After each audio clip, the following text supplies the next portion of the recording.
¿cómo están? Bueno, un nuevo Memorias del Tablado. Estamos muy contentos de estar acá con ustedes, como siempre. Voy a hacer algo que no me gusta, que es leer los nombres de los invitados, pero son muchas muy importantes y quiero decirlo bien, porque siempre me equivoco cuando presento a Victoria Toya Sestau, a Sol Scavino y a Soledad Castro Lazaroff, que me sé su segundo nombre gracias al Facebook. Tres queridas compañeras que nos acompañan haciendo este proceso que hemos iniciado en este comienzo de temporada de ahondar y profundizar en el tema que ha detonado a raíz de Balones Carnaval, pero todo lo que ha pasado después, porque me parece importante y siempre nos quedamos con ganas de llegar a algún tipo de conclusión, algún tipo de cierre, algún tipo de, hasta me atrevería a decir, esperanza con respecto a esto tan duro que ha pasado, para que no quede como que todo ese dolor, que fue así como lo describió María José Hernández en el primer programa, quede un poco como en la nada, en la nebulosa, y bueno, tratar de llegar a algún lugar un poco de encuentro, de construcción, o no sé, es muy difícil buscar las palabras correctas para eso, pero me gustaría pasar las palabras a ustedes, primero que nada, cómo vieron ese proceso y después, cómo lo han construido. Y hablaremos también, en un momentito haremos un paréntesis para hablar de la película de Soledad, que vamos a aprovechar para recomendarla. Que está muy buena. Yo todavía no la vi. Me ha llegado, la tengo ahí en el debe. Pero bueno, vamos a empezar contigo, si parece, Toya. Bueno, ay, qué momento. Bueno, me parece que en primer lugar me pasa que retomo un poco las palabras que traías de María José, que es otra compañera a quien le mandamos un beso. Hay algo sí que me parece que es parte de los procesos a habitar, que son las contradicciones, que es esta parte como de esperanza y esta parte que es de dolor y de angustia que seguimos, ¿no? Y hasta desazón, inclusive. Totalmente, porque no es de ahora que venimos luchando con esto, y tenemos que también agradecer a nuestras ancestras, y ¿no? Hay como una historia atrás también. Entonces me parece importante como remarcar eso, que hay una historia dentro de lo que es el movimiento feminista, y que bueno, como todo movimiento tiene estas contradicciones que son las fuerzas que hacen para mí un poco también sacar el enojo en lucha, el dolor en lucha, y también en esperanza y en alegría, que eso es muy importante, que nosotros las mujeres y las disidencias tenemos que poder también habitar los espacios carnavaleros y los espacios también cotidianos de la alegría, porque ahí para mí está como la revolución. Cometí una falta, pero medio a propósito al presentarlas, que tanto Toya como Sol son sociólogas, además el caso de Toya es técnico de carnaval, y también ese aspecto me parecía interesante plantearlo en este momento al hacer esta lectura, ¿no? De cómo has vivido este proceso. Y bueno, yo justamente más desde el lado un poco por ahí como académico, pero como una montevideana, ¿no? Una mujer que devino en Montevideo, que creció con la murga joven y que valora particularmente los espacios de la cultura como espacios revolucionarios. Y si la cultura es un sinónimo de apertura social, ¿no? A veces la política, la economía, la religión son esferas que por ahí parecen más cerradas, pero la cultura es un espacio de bienvenida a la diversidad, al encuentro, pero también es un espacio público, es un espacio donde se negocia quiénes somos, es nuestra identidad.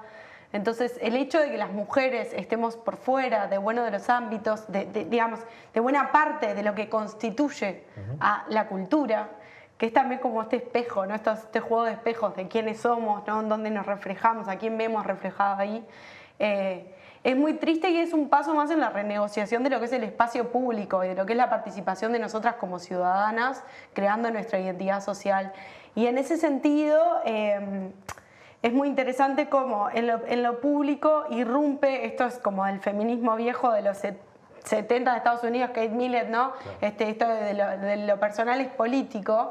Es, bueno, justamente como las temáticas de las mujeres, de nuestras problemáticas, tienen que ver con la reproducción de la vida, o sea, con nuestros papeles en los cuidados, en el ámbito doméstico, pero también con la sexualidad. Lo que se pone en juego cuando dice basta, o sea, hay que visibilizar esta violencia, es para que nosotros participemos de este ámbito público y seamos ciudadanas completas. Esto que parece privado, esto que se oculta, este pacto de silencio, se tiene que romper. Entonces, parte de eso me resultó interesante analizar desde la sociología. Como Claro, porque historia, fue algo así, ¿no? La primera sensación es, esto todo el mundo lo sabía, Es un se pacto de rompió silencio, total. el pacto de silencio. Total. Dijeron, una amiga me decía el otro día, es como que un día pongan antidoping, ¿no? Total. Se Y va a no- romper otro de los problemas. Y la espiral del silencio, ¿no? Todo Claro. no es solamente un pacto, es una espiral. Cuando no se habla, no se habla, no se habla, no se habla, y más profundo es el problema y menos... Y más difícil de salir. Y más claro. difícil de salir. Claro. Por eso es una salida difícil. Te hemos nombrado, Soledad, en este programa, no sé si sos consciente, María José te nombró, en particular cuando hablamos, por ejemplo, de que muchas veces el machismo en carnaval empezaba hasta en el concepto del concurso y el concepto de las pruebas de admisión, usando una frase tuya que es no se le puede poner... alambrados al mar. Alambrados al mar, exactamente. Lo dice de una forma muy poética, ¿qué es eso? Contame tu lectura con respecto a este tema así primaria. Sí, primero que nada quería decirte, viste que vos hablabas hoy de llegar a algún lugar y eso no es posible, ¿no? Creo Ay, que qué como bien. feministas... Arranqué bárbaro. Exacto. Y bueno. Me estoy mandando una metida de pata por programa. No es una metida de pata. Me parece que tenemos como metido en la cabeza que esto es un problema que hay que solucionar. Claro. Y eso no es así, en realidad, porque estamos hablando de una estructura sistémica, ancestral, de dominación, que se reproduce y se reproduce y se reproduce y está adentro de nuestro, de todos nosotros. Y en realidad forma parte, como decía Toya, de una contradicción esencial. Y entonces es interesante no pensarlo como un problema puntual que hay que solucionar, ¿no? Porque si no ahí viene como la idea de que hay soluciones para esto, o hay soluciones mágicas para esto, o si sacamos a esta persona, entonces la violencia no va a estar más, o si la institución interviene de este modo, la violencia no va a estar más. No funciona de esa manera, tiene que ver con un orden sistémico que también está entrelazado con el orden económico, con el orden social, con el capitalismo, con las formas de extracción de los recursos, con las formas de distribución de los recursos. Entonces, me parece muy importante pensar también en la violencia de género como una pata y una parte importante para leer las violencias del sistema, las violencias todas del sistema que se reproducen en carnaval, que son las violencias contra las mujeres y también las violencias contra las juventudes y las violencias contra las infancias y las violencias contra la pobreza, ¿no? Contra las personas pobres y las violencias contra las personas discapacitadas y las violencias contra todas esas violencias además justificadas en la excusa de la calidad y el éxito, que son las excusas más capitalistas que puede haber. Claro. Porque la forma de exclusión sistemática que tiene el carnaval hace mucho tiempo contra las mujeres y contra todos los cuerpos y las identidades que no entran dentro de los estándares del capitalismo, y me animo también a decirle del capitalismo y del mercado, y hoy más que nunca que el negocio está también atravesado por los intereses televisivos y por los intereses de la comunicación que hacen mucho dinero con el carnaval. Entonces me parece que todo eso es el problema. No es solamente el tema de que haya acoso, que lo hay, no hay solamente que haya violencia sexual, que la hay, y por supuesto que se puede atacar, y yo creo que necesitamos y pensar en cada una de esas cosas. Pero no podemos pensar en una solución, porque claro, el patriarcado, ¿no? Como dicen las tesis, ¿no? Es un juez que nos juzga por nacer, y hay algo que es sistémico y que hay que entender que estamos viviendo adentro de eso, y que muchas cosas, cada vez que accionamos, que tenemos interacciones sociales, lo reproducimos. Entonces me parece importante como partir de ahí, de entender que la violencia que se ejerce contra los cuerpos de las mujeres también es parte de una violencia estructural que acumula riqueza a favor de unos y en contra de la mayoría. Claro. A raíz de eso que vos decís, hoy de mañana, sin ir más lejos, un debate que había en la radio a raíz de unas noticias con respecto a la marcha de la diversidad, que me parece interesante plantearlo, porque me parece que es transversal el tema.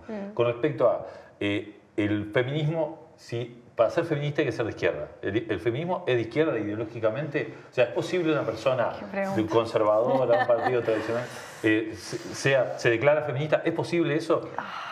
Esto yo lo he vivido cuando, en un debate que vi en España.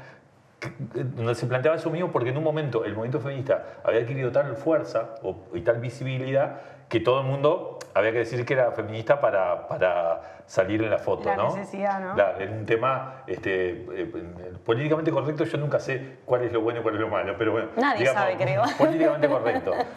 Pero había gente, se generaba esta discusión. Una compañera que sabe mucho de feminismo me explicó que había mucho feminismo, había muchas corrientes, entonces como que de ahí se podría como diferenciar un poco. Pero esto que dice Soledad a mí me trae de vuelta a esa misma lugar, esa misma contradicción. O sea, si la discusión realmente central pasa por el sistema, en este caso el capitalismo, evidentemente no se puede hacer las dos cosas, ¿no?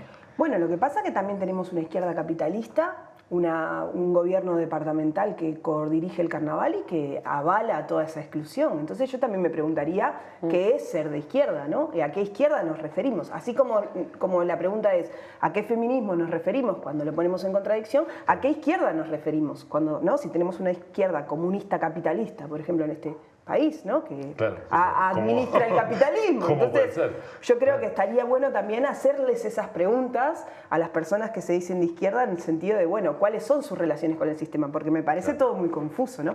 Tenemos una izquierda partidaria, la izquierda ideológica, bueno, hay que ver dónde está, hasta qué punto, ¿no? Porque cuando hablamos de sistema, tanto las izquierdas como los feminismos se ponen en problemas, ¿no? Entonces me parece que no es tan simple ponerlo en esos términos. También creo que con respecto al feminismo hay ciertas cuestiones que son políticas, que el hecho de expandir y pensar en la palabra política como algo que trasciende la política partidaria y la binariedad de izquierda-derecha, la binariedad histórica izquierda-derecha también hace que, bueno, las mujeres que van a abortar, y hay algunas que son de derecha, pero el hecho de que puedan abortar tiene que ver con una lucha feminista, y que haya diputadas de derecha en el Parlamento tiene que ver con el feminismo, y que haya empresarias y gerentas tiene que ver con la lucha feminista. Entonces, más allá de la declaración, porque, ¿no? o que puedan denunciar una violación,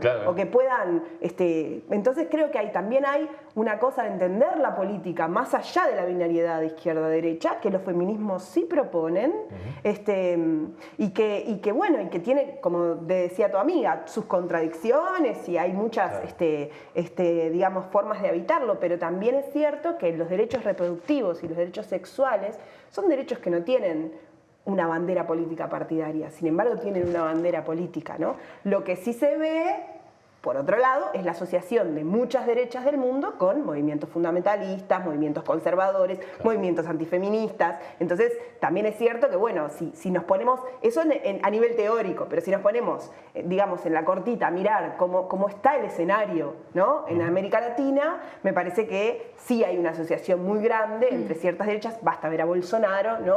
Con el evangelismo, con cierta moralidad. Bueno, acá también pasa lo mismo, los pro vida en Argentina. Entonces, bueno, la verdad es que es un poco confuso. Me parece que es una pregunta llena de matices y que está bueno como pensarla otra vez, no como problema-solución o como pregunta-respuesta, sino como pregunta-matiz, pregunta-pensamiento, pregunta-fisura. Y ayuda a una contradicción, supuesta contradicción que planteaban esos términos que también creo que vive el carnaval con respecto a si las murgas, cuando había un gobierno de izquierda, lo mismo, ¿no? Si la murga podía criticar, ¿qué era lo que criticaba? Al carnaval se le ha cuestionado eso y un poco pasaba lo mismo, lo hablamos con Coco Rivero, que muchas veces también era inocente pensar que en el gobierno estaba el poder, ¿no? Y si la murga era lo que criticaba era el poder, o sea, viene por ahí también. Como técnica de carnaval, contame un poco tu experiencia, ¿cómo fue ser puestista, empezar a ser puestista? ¿Fue? Y mira, una experiencia llena ¿no? de contradicciones. Escuchaba a Fiorella Pelo, que también es compañera mía, y bueno, y como es muy loco, ¿no? Porque yo hace 15 años atrás naturalizaba esto de vestirme con ropa más grande, taparme, ¿no? La cola, las caderas, con cosas, mira, bueno, acá estoy. Bien tapada, que no se me vea, porque iba a laburar en un lugar que estaba lleno de varones, en la cantina, aparte, ¿no? Entonces, bueno, había eso que hoy en día lo vivo con una perspectiva donde digo, wow, ¿cómo estaba en ese momento? Hoy tengo otras herramientas, tengo otra edad, bueno, pasaron muchas cosas. Y después todo lo magnífico que es hacer carnaval. Cuando digo hacer carnaval no digo ir al concurso. No. Digo hacer carnaval que implica un montón de cosas. Claro. Sobre todo eso. Es eso, ¿no? Siempre las contradicciones, ¿no? No creo en los discursos esencialistas de esto está bien, esto está mal, bueno, como decía la Sole, ¿no? Derecha, izquierda. O sea, es todo mucho más complejo, está todo mucho más híbrido. Entonces, bueno, es una experiencia llena de alegrías y llena de tristezas, porque también fui testigo de muchas situaciones horribles, así como también fui testigo de muchas situaciones hermosas y llenas de alegría y de satisfacción. ¿Qué es eso? No es aprender, me parece, me llevo siempre como esa... Claro. La lectura sociológica, digamos, de lo que está pasando, no pidiéndote números, como aprendí que bien, digo, no me pidas números, sin pedirte números. Sí, pero bueno, a veces los números lo que desnudan es las cantidades, que uno a veces le parece que el mundo es lo que ve y cuando te dicen, estás viendo el 10% de lo que pasa. Ruptura epistemológica, ¿no? le dicen. Vos te pensás que el mundo es como en tu barra de amigos y tu barrio, claro. Y en realidad... Claro, contá un poco a raíz de la academia, a través de la academia, ¿cómo se ve esto que está pasando? Esto que dice, la lectura de Soledad, yo me parece magnífica. Sí. A mí cierto que no les pasa, o no sé si les pasa a ustedes esto que me pasa a mí.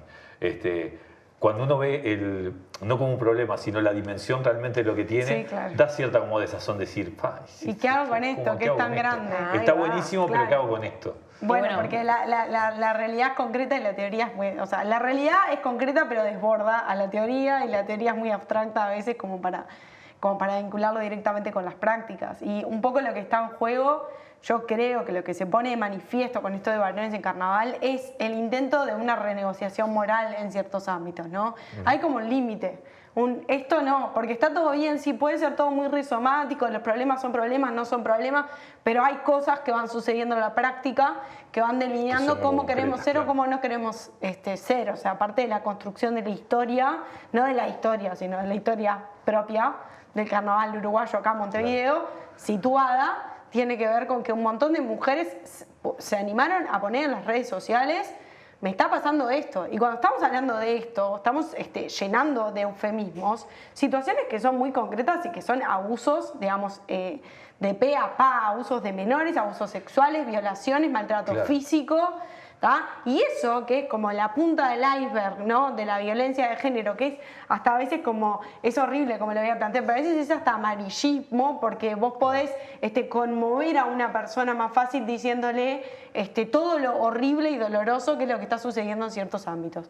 Pero en general suceden otra serie de prácticas cotidianas que son parte del mismo fenómeno, o sea, que no están directamente desvinculadas, que pueden ir desde ejemplos más concretos como que la escasez de letristas mujeres que hay en carnaval o las arregladoras en la música, hasta no te cuida el bebé o si estás embarazada no podés participar de una obra de teatro y nadie va a velar porque vos puedas laburar y cuidar a la vez. Aunque tu proyecto de cuidado sea comunitario, no importa, o sea, el estado de bienestar tiene que ver también con cómo, no con las expectativas que nosotras depositamos en el Estado por el hecho de ser un Estado, sino en el Estado como el espacio en donde la comunidad tiene incidencia a través de la política. Entonces, si nosotras no pedimos, obviamente diría, la Segato diría, bueno, dejémonos de pedir a las instituciones, porque evidentemente las instituciones no están respondiendo. Pero a pesar de eso, yo me pongo un poco institucionalista y yo sí creo que el Estado es un espacio que no tenemos que perder. Claro. Y que parte de sistematizar estas denuncias, estos testimonios digitales, porque no son denuncias, y ahí hay una diferencia importante, ¿no? ¿Por qué esta vía no institucional? ¿Por qué el escrache? ¿Qué pasa con el escrache? Hay muchos análisis ahí muy interesantes de qué cosas buenas y de qué cosas malas traen, por qué se dejaron de practicar en la historia, ¿no? Bien. Vamos a hablar, tenemos que ir a un corte, son 3 minutitos nada más. Y otra cosa que quiero plantear, te lo planteo ahora porque no quiero olvidarme que el día de la entrevista en la radio me dijiste, me dejaste pensando que ya había pasado, ya en encuentros de Murga Joven, donde había inclusive actitudes provocadoras, o sea, lejos de haber generado, capaz que en algunos grupos, algunas personas, un poco de retraimiento, esto de Varones Carnaval, hay como reacciones de provocación frente frente a eso? Me estás mirando como que no, pero sí, no pasó, sí, ¿no? se le dijo Yo Victoria que esa soñé es la esto que le que consta. estoy diciendo, ¿sí? No, sí, pasaron cosas. Y Pasaron escuchá, cosas. en el 70 Susan Faludi escribió un libro que se llamaba Reacción, que era justamente la respuesta violenta cuando a los varones le decís, dejá de ser violento. Y ese libro tiene... Reacción sí, y del Reacción. 70. Sí, creo que es del 70, ahora sí que... Nos vamos a un corte, son 3 minutos. Una murga silenciosa, un parodista fantasma, un lúbulo volador, una revista.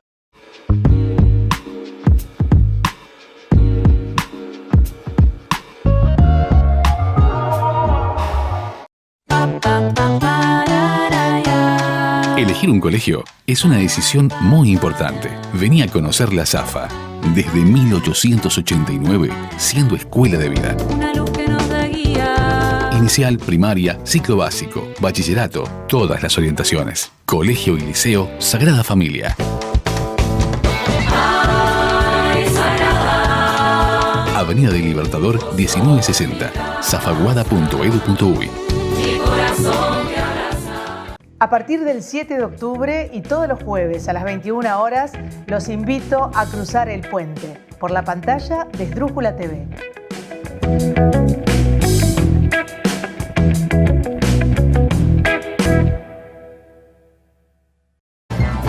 Dicen que los 40 son los nuevos 30.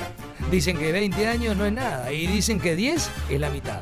También dicen que Fer Díaz y el Pote se arremangaron las chumbas y armaron Stand Up más 40. Un show de comedia apto para todo público. Sala Under Movie, jueves 28 de octubre, 20 y 30 horas. Stand Up más 40. Pote, Fer Díaz, dirección Ernesto Muniz.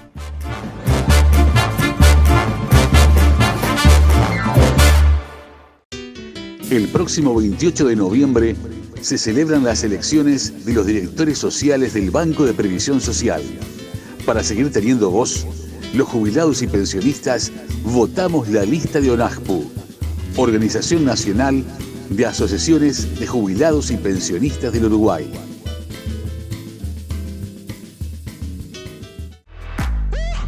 Muebles Da Vinci, fabricación de living nacional, trabajos a medida, gran variedad de telas a tu elección. Contactanos a través del www.mueblesdavinci.uy, @mueblesdavinci o al 098 60 0069.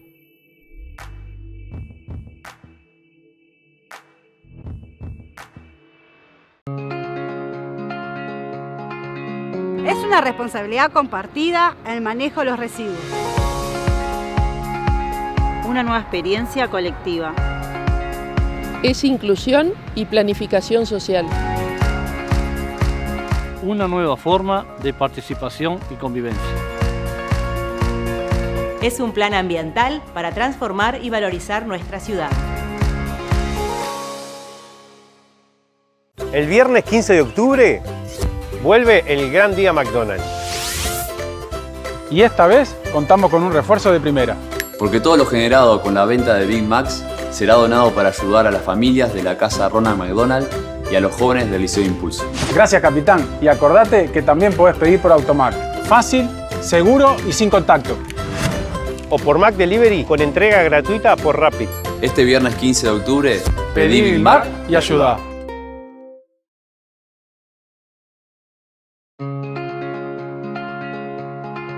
Cuando estés afuera disfrutando lo que más te gusta hacer, recordá guardar tus residuos.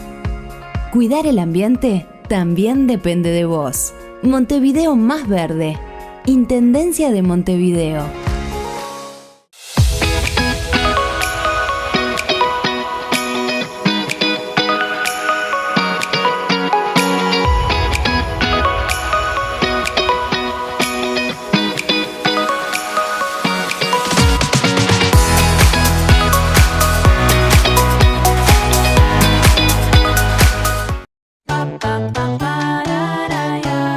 Elegir un colegio es una decisión muy importante. Vení a conocer la SAFA.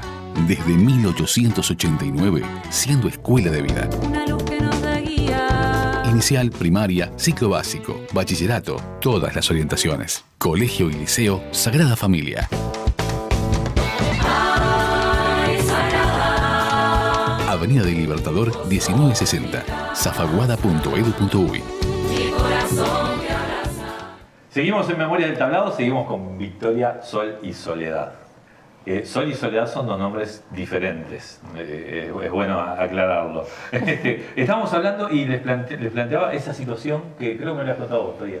Sí, lo que pasó en el encuentro de Murga Joven, y también parte de la violencia digital, que es otra de las violencias que estuvimos analizando con Sol.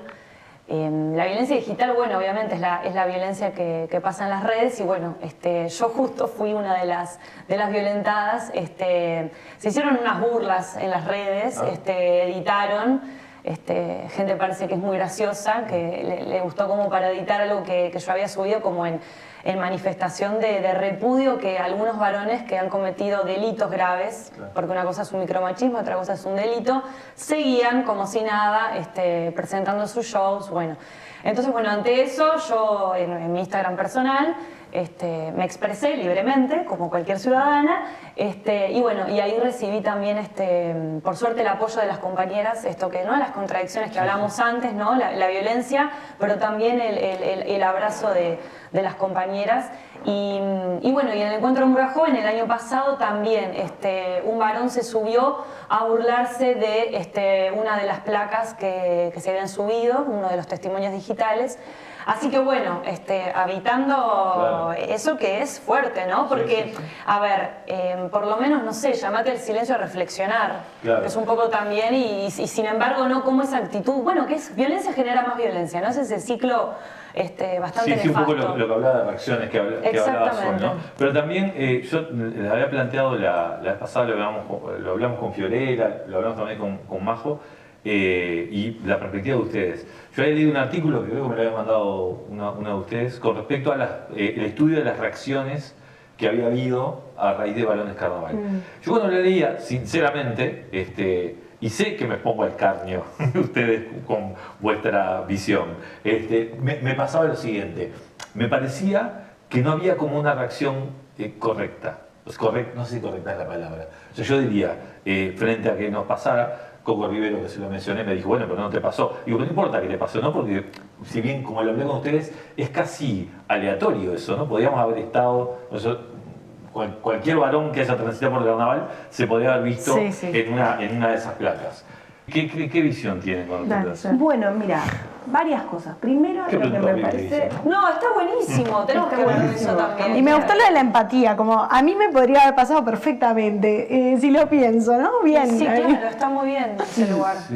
A mí me parecen varias cosas. Primero, me parece que hay una cuestión que se relaciona un poco con lo que hablábamos antes, que es que nosotras estamos organizadas. Creo que de lo mejor que viene pasando estos años es que las mujeres que estamos relacionadas con el carnaval estamos organizadas y nos protegemos entre nosotras, nos escuchamos y nos bancamos la espalda, a veces en el consenso, a veces en el disenso, pero no, como tenemos nuestras internas, pero tenemos un movimiento de mujeres que toma decisiones juntas y que puede pensarse.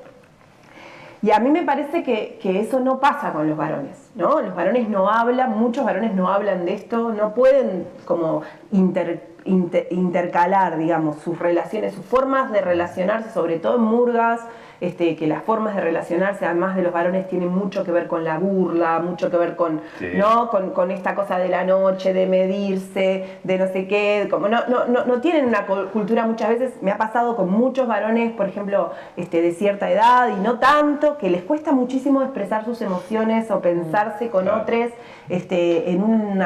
o por ejemplo les pasa algo y bueno, y hacen un asado, ¿no? Es como, no, y me parece también que el hecho de que haya un concurso y de que la competencia forme sistemáticamente la subjetividad de los varones también impide muchas veces ese tipo de relación donde hay otro circular de la emocionalidad y se puede pensar desde otro lugar. Eso por un lado. Después, por otro lado, me parece como que no podemos hablar de una sola reacción. Me parece que hubo muchos varones implicados, hubo reacciones variadas, ¿no? Que algunas más interesantes que otras, algunas que implicaron gente que se retiró de los espacios, algunas que implicaron todo lo contrario, como una actitud de provocación al seguirse subiendo al escenario, ¿no? Que es como bastante complicado. Pero a mí lo que me gustaría traer también es que yo creo que falta mucho pensamiento político de parte de los varones y que puedan salirse de sí mismos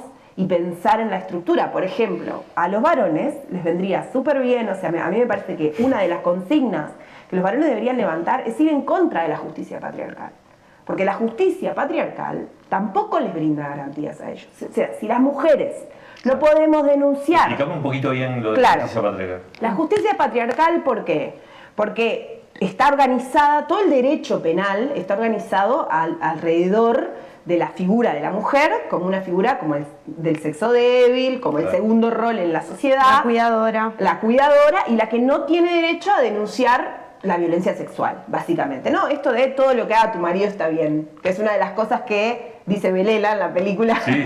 Una de nosotras, no todo lo que haga tu marido está bien, que es algo que podría sintetizar de alguna manera, tipo toda esa idea de que cuando hablamos las mujeres somos revictimizadas, tenemos que comprobar las violencias sexuales, lo primero es, ¿qué están haciendo estas que están molestando? ¿No? ¿Cómo se van a... el gato Morgade diciendo, las violaban ellos, ellas los violaban a ellos. No me hace, o Nípoli, el de Aekpu, diciendo, nosotros no nos pasó nada, acá nosotros no nos pasó nada, ¿no? Vino acá Carlitos a hablar de ese bueno, me imagino, pero la verdad es que es muy terrible que no se den cuenta que estamos frente a un problema estructural que tiene que ver con que el derecho penal no está armado para que las mujeres podamos denunciar sin ser revictimizadas, ¿no? Y con ciertas garantías, y con ciertas garantías sociales, y con cierto respeto. Acabamos de encontrar algunas compañeras que habían desaparecido y la gente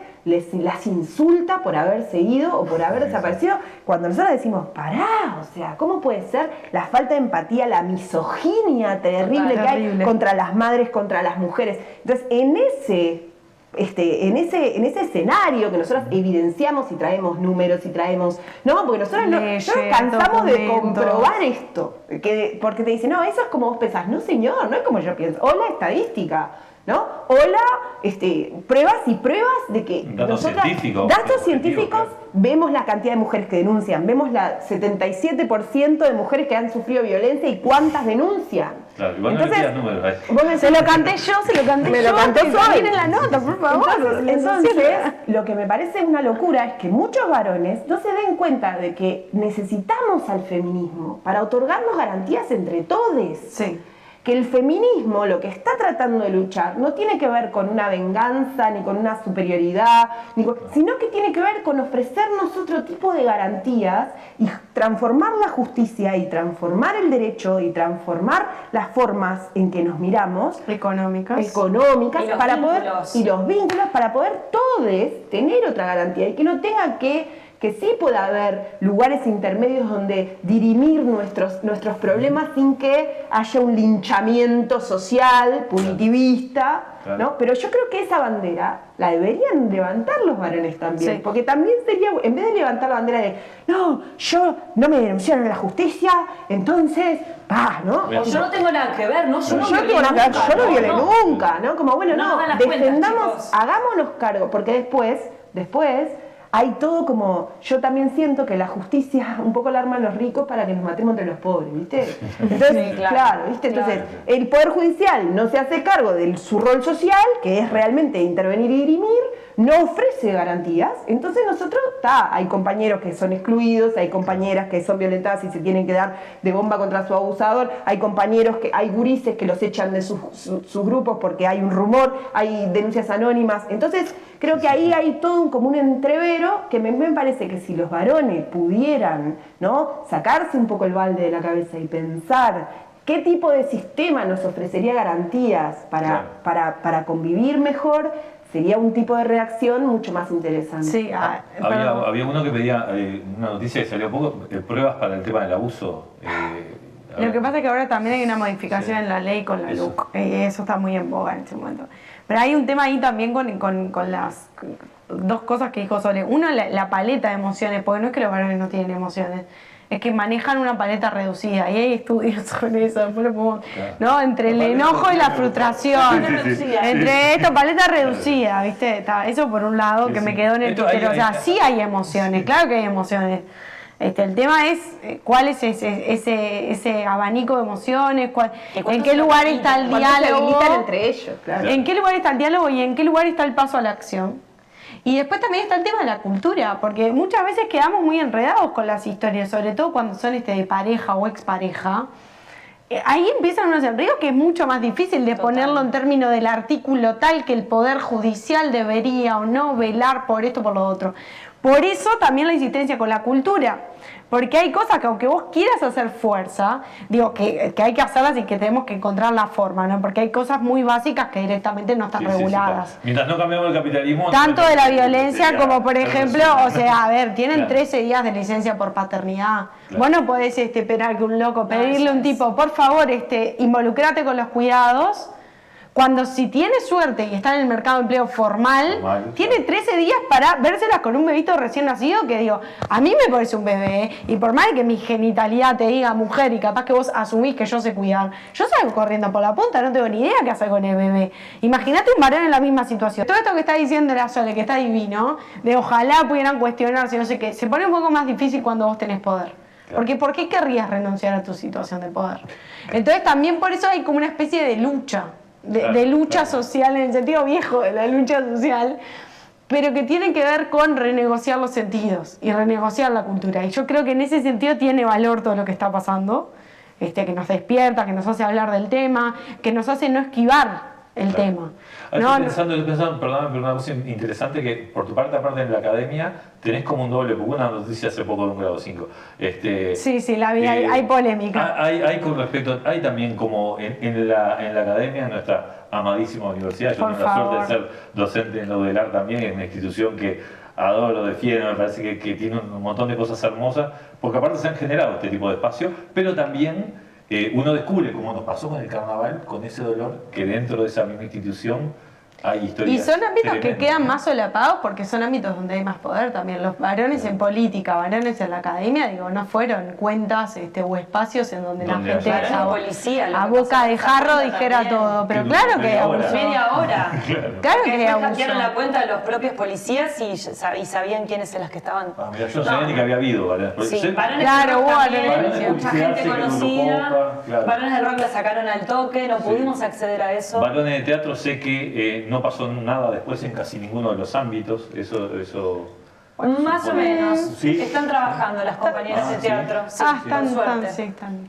Lo que pasa es que hay una diferencia, me parece, también tomando esto que decía Sol, que me parece muy importante, esto de, bueno, ¿no? De cómo creamos, me parece que son, por eso los feminismos actúan desde muchos lugares, ¿no? Somos como hormigas que venimos ¿no? desde muchos sitios a comernos el picnic.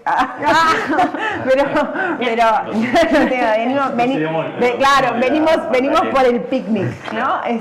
Pero la verdad es que me parece importante pensar en esto que decía Sol, como de, bueno, la justicia, la cultura, poder pensarlo desde un lugar también que salga de la lógica binaria y de la competencia. Total. ¿No? Que salga de la lógica binaria y pueda pensarnos. En ese sentido, la teoría queer nos enseña un montón, ¿no? Esta cosa de lo fluido, de pensarnos como personas. Explicaros un poquito lo de la teoría queer es un Cada vez que abrís un concepto... Bueno, sí, claro, la teoría queer tiene que ver, es una teoría que ya tiene varios años, que tiene que ver con que las personas, bueno, tenemos identidades y expresiones de género diferentes y que podemos fluir entre géneros y entre sexualidades y que podemos ser un rato varones y un rato mujeres y que podemos y que hay gente que se sitúa en ese lugar, digamos, para decirlo, en un lugar fluido, ¿no? Entre género y género, digamos, dejando la genitalidad de lado y habitando más los géneros desde el punto de vista del rol, ¿no? Como, bueno, habitando los roles de género con mucha más libertad. Y en donde hasta se deconstruye la idea de varón y de mujer y de rol. Exacto. O sea, no es soy un poco más varón o un poco más mujer. Esos son los roles de género. O sea, lo que plantea la teoría queer es esto, es la performance. Es como que vos podés performar, actuar tu género. Jugarlo también, ¿no? Y entonces salís de la dicotomía y de la dicotomía. El dualismo es otra cosa.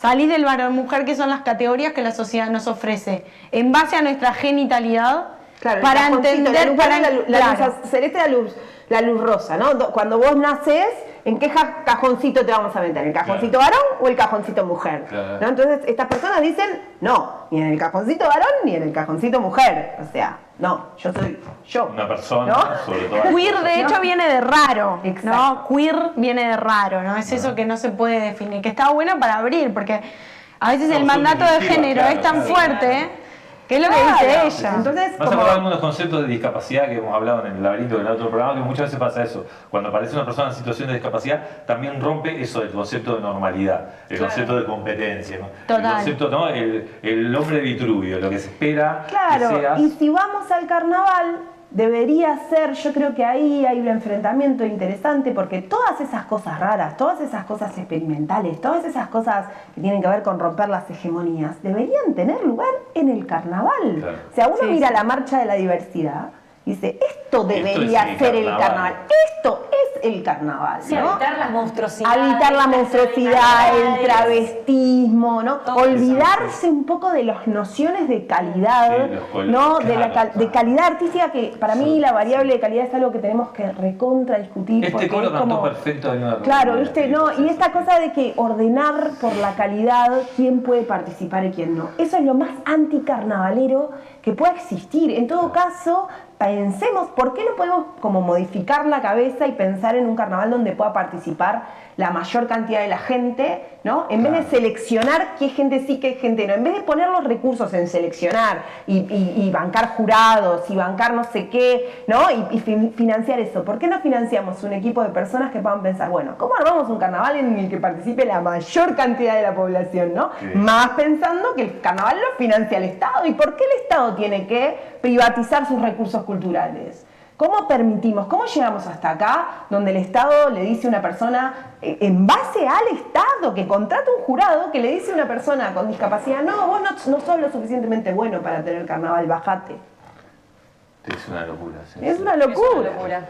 Es tan interesante. Es muy interesante. Esto es tan interesante y tan intenso que me voy a escuchar a José Luis Perales toda la tarde, después de esto. Pero esto que decís me parece que es el cierre perfecto para el carnaval. Nos quedan muchas preguntas pendientes. Con respecto, por ejemplo, una que sí te voy a hacer de otra forma, le voy a robar a Lobo, te voy a robar unos minutos porque me parece muy importante. Aparte de esto ha sido una murga. Yo pensé que ibas a preguntar de la película. Yo también. Y ahí vino las primeras directoras mujeres. ¿Qué directora? Y hay muy pocas directoras mujeres en Uruguay, muy pocas. Así que acá vimos, remando, remando. remando. Preguntale algo de la película preguntas. primero. Falta el resto, después Falta el resto vemos. lo preguntamos otro día, pero sí, igual una pequeña apunte con respecto a Falta el resto, porque hoy me preguntó una colega en otro ámbito, pero dice, le conté que iba a hablar contigo y me dice, ay, pero yo la duda que tengo es si el cambio ese maravilloso que hizo Raúl Castro y Falta el resto, ¿fue por soledad? ¿Realmente o fue por el infarto? Me dijo.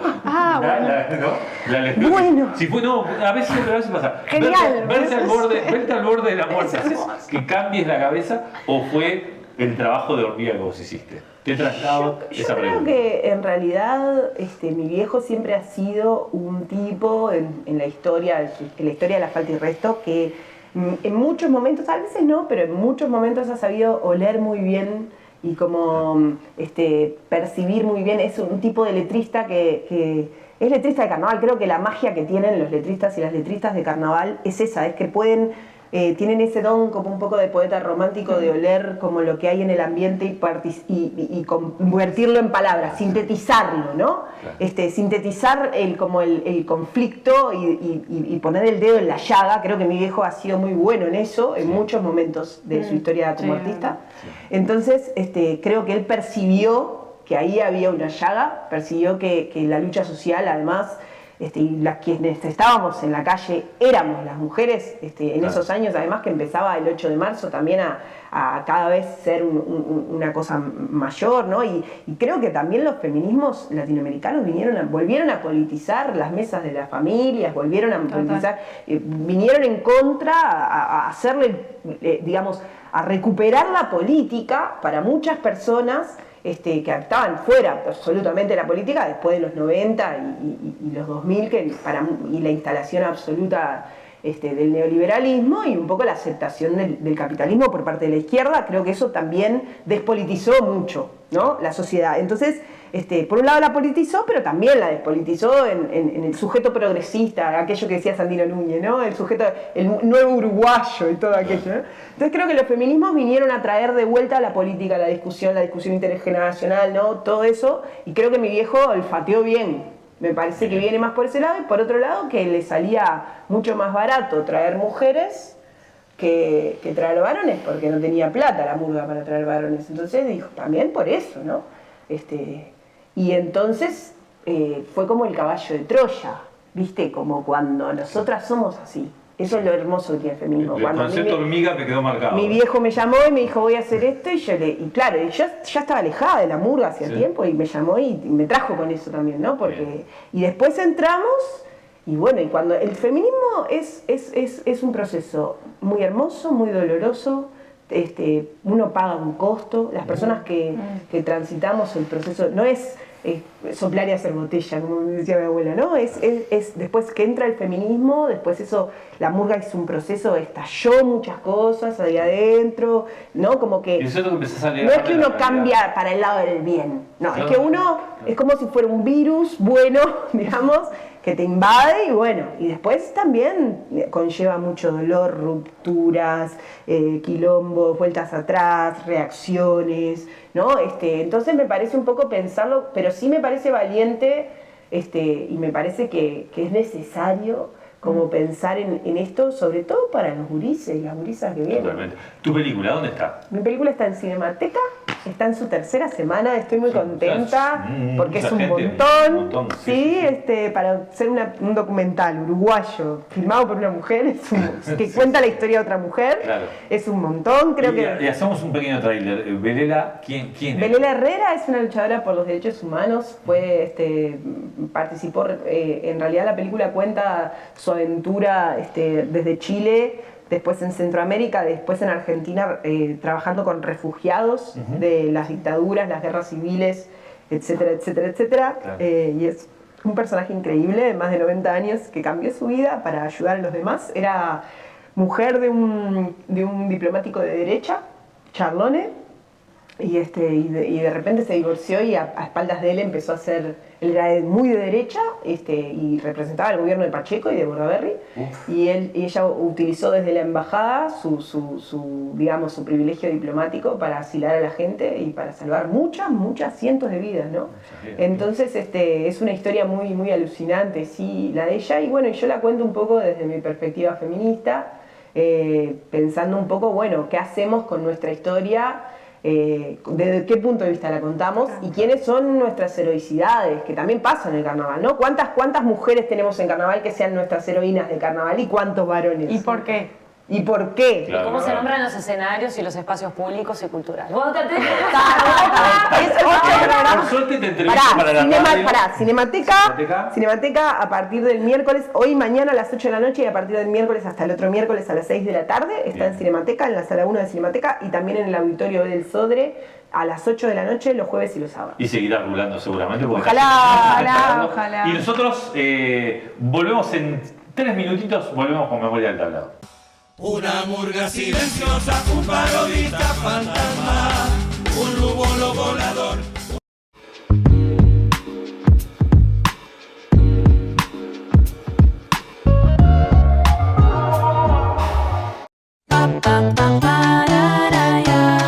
Elegir un colegio es una decisión muy importante. Vení a conocer la Safa, desde 1889, siendo escuela de vida. Una luz que nos da guía. Inicial, primaria, ciclo básico, bachillerato, todas las orientaciones. Colegio y Liceo Sagrada Familia. Ay, Sagrada. Avenida del Libertador 1960, zafaguada.edu.uy. Mi corazón te abraza. A partir del 7 de octubre y todos los jueves a las 21 horas, los invito a cruzar el puente por la pantalla de Esdrújula TV.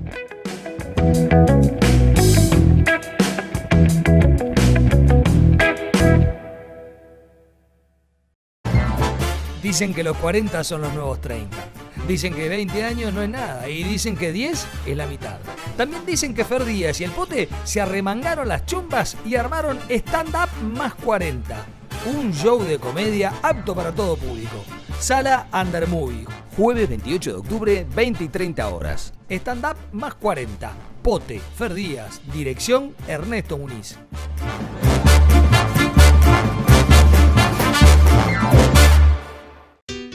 El próximo 28 de noviembre se celebran las elecciones de los directores sociales del Banco de Previsión Social. Para seguir teniendo voz, los jubilados y pensionistas votamos la lista de ONAJPU, Organización Nacional de Asociaciones de Jubilados y Pensionistas del Uruguay.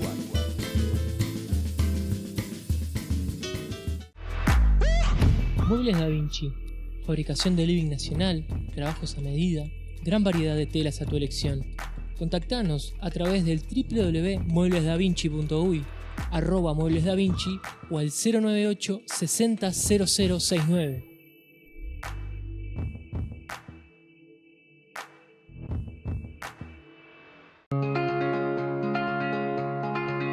Es una responsabilidad compartida el manejo de los residuos.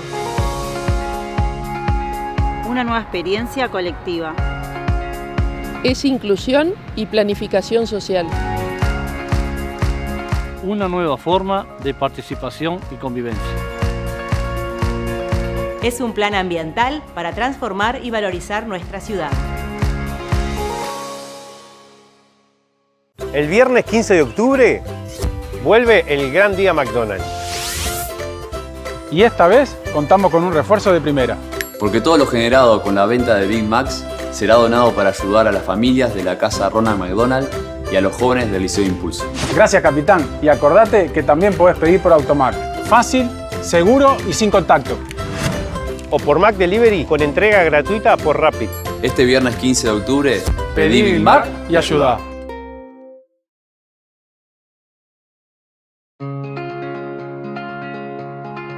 Cuando estés afuera disfrutando lo que más te gusta hacer, recordá guardar tus residuos. Cuidar el ambiente también depende de vos. Montevideo más verde. Intendencia de Montevideo. Elegir un colegio es una decisión muy importante. Vení a conocer la SAFA. Desde 1889, siendo escuela de vida. Una luz que nos da guía. Inicial, primaria, ciclo básico, bachillerato, todas las orientaciones. Colegio y Liceo Sagrada Familia. Avenida del Libertador 1960, zafaguada.edu.uy. Y no queríamos terminar este Memorias del Tablado sin, con mi querido amigo Daniel Lobo, hacer una especial mención a Pinocho Sosa, el querido Pinocho, que tuvimos la suerte de tenerlo acá. Y bueno, ha pasado en los programas, no sé si lo has notado, Daniel, que en todos los programas que ha habido que han hablado de Pinocho homenajeándolo, que termina con una sonrisa siempre, recordándolo. Empiezan a contar anécdotas y luego de asumido esto que es tan difícil de asumir, ¿no? Que parece un poco mentira. Sí. Hablábamos con Daniel eso, que daba mucho estupor.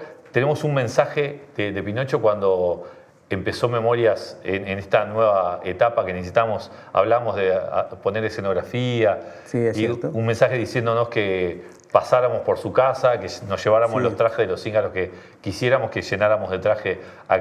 ¿Qué le vamos a poner acá? Exactamente. Sí. Y parece mentira, pero eso fue hace nada más que 2 o 3 semanas que tenemos ese mensaje de Pino. Entonces queríamos homenajearlo. De vuelta, mandar un saludo, un abrazo a toda la familia de Cíngaros y hacer este recuerdo con Dani. A su hinchada, a sus amigos, a todo el carnaval en sí, porque era, no sé, yo no digo que el eje de carnaval, pero era una persona, el 50% de carnaval. Rarísimo un carnaval sin Pinocho. No, obviamente. ¿Vos te conocés cuándo saliste con él? ¿Cuándo empezaste? Del año 83. En el año 83. Walkers. Walker, el primer año que, bueno, en aquellos momentos te dan ganas de matarlo. Sí, te dan ganas. Por la inquietud que tenía, por la intranquilidad, por ese ímpetu, por esa fuerza. Era impresionante. Pero está. A mí me impresiona mucho pensar que su apodo Pinocho, vos eras Pepito Grillo en esa misma parodia. Exactamente, sí. Bueno, porque era más chico que él, si no hubiera sido yo Pinocho. sí, claro. Pero sí, está. Bueno, pasamos una etapa con ellos, tremendo, claro. Y unos cuantos años de carnaval, y después continuamos con la amistad. Teníamos una amistad de muchos años, a pesar de que, claro, yo por razones del trabajo, dejé un poco de carnaval, quedé un poquito para atrás, pero siempre mantuvimos esa amistad con él, con Aldo y con otra gente, ¿no? Con el Cabeza Roñones, yo qué sé, con un montón de gente, pero anécdotas con él, cualquier cantidad. A nosotros se nos ocurrió que la forma mejor de homenajearlo era repasar un pedacito, un pequeño fragmento de la entrevista que dio acá en Memorias del Tablado, que nos divertimos muchísimo. Hubiéramos hecho un programa de 3 horas con Pinocho. Sí, es más, es que no sabemos ni qué pedacito extraer de ahí, ¿no? Claro. Porque tiene tantas partes buenas y tantas anécdotas buenas tiene que es muy difícil de elegir. Sí, de elegir. Pero bueno, vamos a tratar de hacerlo. Y vamos a mandarle un saludo grande de vuelta a la familia de Cíngaros y un brindis para Pinocho. Bueno. Y Aldo Maldito. Había una parte en Amadeus, año 86. Después hicimos Amadeus de vuelta, en 2014. Yo hice Salieri y era Amadeus. En el 86, en el Walker, hice yo Amadeus. Y el final de la parodia era muy lindo, precioso, con tremenda puesta en escena. Lo levantaban entre todos, Amadeus así, y el tipo se tiraba para atrás con un truco y desaparecía. Pero ¿qué pasa? Entraban todos los personajes, la amante, la novia, el padre, el amigo de él, y él decía de mi amigo. Entonces entraba Daniel Lobo, que hacía de mi esposa Constanza, y me decía: te quiero, yo te quiero y te necesito. Y la gente, qué bien, mirando a la gente. Y Amadeus en el medio llorando, un drama tremendo. Un final espectacular. Sí. No, y entraba Hugo González, que era el que hacía mi padre. Hijo mío, no te me vayas. Y la gente, qué bien esto. Y entraba Aldo, que era mi amigo. Y me tenía que decir: yo tuve la culpa. Una calidad. Claro. Y ya estaba la gente allá, a la gente le decía: yo tuve la culpa. Yo tuve la culpa. Tremendo final. Pero casi se daba vuelta y quedaba frente y me decía: yo tuve la culpa. Y yo me tentaba y quedaba como un idiota que se reía en un final lindo. Y digo: Aldo, vení, no me la hagas mal, Aldo. No, Cabeza, te prometo, Aldo, Cabeza, no te la... Me dice Cabeza a mí. Digo: Gardel, yo le digo Gardel a él: no me la hagas mal esto, Gardel. Me tiento, te juro que no pasa más. Al siguiente hablado, otra vez: yo tuve la culpa. Y es muy gracioso, muy guarango, es maldito. Y digo: Aldo, vení, no te aguanto más, vamos a tener problemas. Cabeza, te juro que no la hago más. Gardel, no me la hagas más, vamos arriba, cabecita. Y te ves y te deja. Era un niño, ¿viste? Al lado mío. Entonces, llegamos al Goes, al tablado de Goes, el club Goes, lleno de bote a bote, divino. ¿Y qué hace el señor? Dice: ¡yeah, tuve la culpa! No lo aguanté más. Digo: ahora cuando vas que vas a ver. Te juro, viste, yo te hablé, Gardel, viste. No te calenté, cabrón, cuando vas que vas a ver. Más esto lo está hablando lo mismo. Entonces, Zorro, yo voy al Canimael, era el último a bajar. Él bajó primero y se paró al lado del camionero. El camionero era Manzanita Montemurro, muy conocido en carnaval, camionero de la Catalina. Era así, gigante. Claro. Y él se puso al lado del otro, ¿viste? Para que no le... Y lo fui a buscar corriendo. ¿Dónde está Aldo? ¿Dónde está? Y vi que se escondía. Y lo vi. Cuando lo vi, arranqué hacia él. ¿Qué pasó? No me patino antes de llegar a él y me caí y me quedé en el piso así, tirado, y me dijo: yo tuve la culpa. Y me ganó. Me ganó. Yo tuve la culpa. Me quedé en el piso, me maté. Y él en vez de siguió: yo tuve la culpa, me decía. No puede ser nada. No, pero con Aldo tengo 50.000, 50.000. Una murga silenciosa, un parodista fantasma, un lobo volador, una revista muy quieta. En el tablado secreto, un carnaval sin careta.